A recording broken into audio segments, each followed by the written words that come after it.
Čaute, čaute. A tu ako vidíte sú natiahnuté také bambusové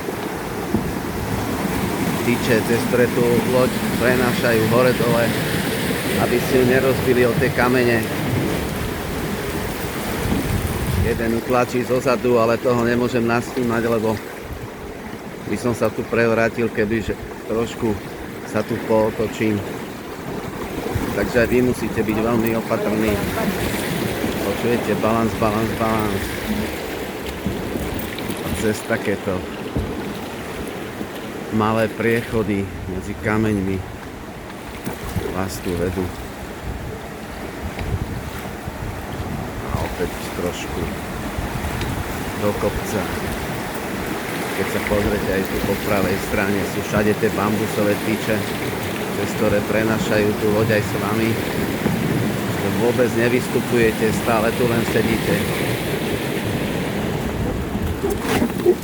A krásne to zvládli, bez problémov.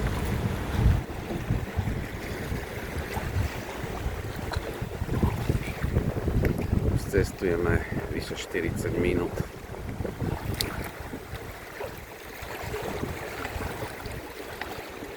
Veľmi sa teším na tú poslednú zástavku do tej jaskyne.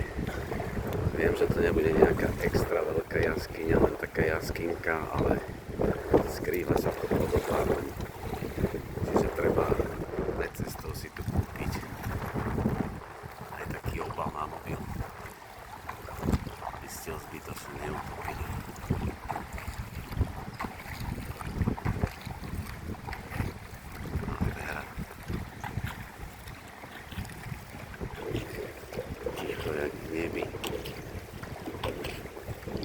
Vtáčikovia občas zaspievajú každý iným hlasom.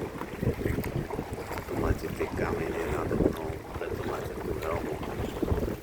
Ak náhodou by sa niečo uvoľnilo, aby vám to nerozbilo hlavu. Ešte som